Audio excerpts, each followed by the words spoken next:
ശൂന്യവുമായ വിധത്തിലാണോ ജീവിതം ഇന്ന് നടക്കുന്നത്?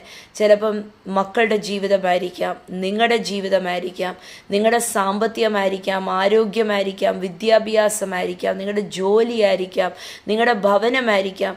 എന്തെങ്കിലും പാഴും ശൂന്യവുമായി കിടക്കുന്ന അവസ്ഥയുണ്ടോ? കർത്താവ് എന്തോ ആണ് എന്നൊരു വ്യക്തതയില്ലാത്ത അവസ്ഥയുണ്ടോ?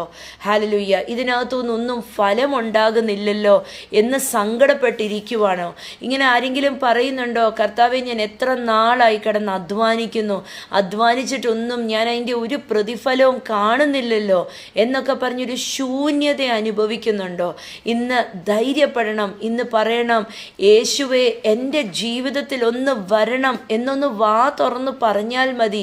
യേശു എൻ്റെ ജീവിതത്തിൽ വരണം. യേശുവേ എൻ്റെ ഈ പാഴായി കിടക്കുന്ന ജീവിതത്തിനകത്ത്, യേശുവേ എൻ്റെ ഈ വ്യക്തതയില്ലാത്ത ജീവിതത്തിനകത്ത്, യേശുവേ എൻ്റെ ശൂന്യമായി കിടക്കുന്ന ജീവിത അവസ്ഥകൾക്കകത്ത് യേശുവേ നീ ഒന്ന് വരണം എന്ന് പറഞ്ഞാൽ യേശു കർത്താവ് വരുക മാത്രമല്ല, പക്ഷേ യേശുവിൻ്റെ ജീവൻ ആ മേഖലകൾക്കകത്ത് കൊണ്ടുവന്ന് കഴിഞ്ഞാൽ വചനം 5 വാക്യം യോഹന്നാൻ സുവിശേഷം 1:5 ഇങ്ങനെ പറയുന്നു, അവിടെ വെളിച്ചമുണ്ടാകും, ആ വെളിച്ചം ഇരുട്ടിൽ പ്രകാശിക്കും, ഇരുട്ടിന് പിന്നെ ഒരിക്കലും അവിടെ വാഴാൻ പറ്റത്തില്ല. ഹല്ലേലൂയ.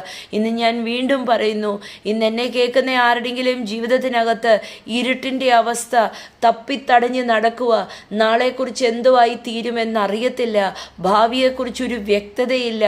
ചിലവരിന്ന് പറയുന്നു, എൻ്റെ കാലശേഷം കഴിഞ്ഞിട്ട് എന്തൊക്കെയാകുമോ എന്ന് അറിയത്തില്ല എന്നൊക്കെ പറഞ്ഞിരിപ്പുണ്ടോ? ഹല്ലേലൂയ. ഇന്ന് കർത്താവിനെ അവിടോട്ടൊന്ന് ക്ഷണിച്ചാൽ മതി. ഇന്നൊന്ന് പറഞ്ഞാൽ മതി, യേശുവേ എൻ്റെ ജീവിതത്തിനകത്തൊന്ന് വരണം, എൻ്റെ ജീവിതം ഞാൻ നിനക്ക് വേണ്ടി തുറന്നിട്ടിരിക്കുക, എൻ്റെ ജീവിതത്തിനകത്തൊന്ന് കയറി വരണമേ എന്ന് വായും കൊണ്ട് പറഞ്ഞാൽ, ഹല്ലേലൂയ, ഈ വെളിച്ചമായവൻ, വ്യക്തമായി കാണിച്ചു തരുന്നവൻ, പാഴും ശൂന്യതയും എടുത്തു മാറ്റുന്നവൻ ജീവിതത്തിനകത്ത് കയറി വരാൻ തയ്യാറാ. കയറി വന്നാൽ വചനം പറയുന്നു, പിന്നെ ഒരിക്കലും അവിടെ ഇരുട്ടുണ്ടാകത്തില്ല. ഇരുട്ടിന് പിന്നെ ഈ വെളിച്ചമായ ക്രിസ്തുവിൻ്റെ മേൽ പിന്നെ വാഴാൻ പറ്റത്തില്ല. ഈ ക്ഷണിക്കുന്ന യേശുവിനെ എൻ്റെ ജീവിതത്തിലേക്കൊന്ന് കടന്നു വാ എന്ന് പറഞ്ഞ് ക്ഷണിക്കുന്ന വ്യക്തിയുടെ ജീവിതത്തിനകത്ത് പിന്നെ എപ്പോഴും വെളിച്ചമായിരിക്കും. ഹല്ലേലൂയ. അവിടെ ഒരിക്കലും ഇരുട്ട് ഉണ്ടാകത്തില്ല. സ്തോത്രം. ഹല്ലേലൂയ. അവിടെ ഒരിക്കലും ശൂന്യത ഉണ്ടാകത്തില്ല. അങ്ങനത്തെ ജീവിതങ്ങൾ പിന്നെ മേലിൽ പാഴായി പോകത്തില്ല. പിന്നെ പറയേണ്ടി വരത്തില്ല, എൻ്റെ കൊച്ചിൻ്റെ ജീവിതം എന്തോ ആകും, ഇതൊക്കെ എവിടെ പോയി എത്തും എന്നൊന്നും പറയേണ്ട ആവശ്യം വരത്തില്ല. തിരുവചനം പറയുന്നു, അവിടെ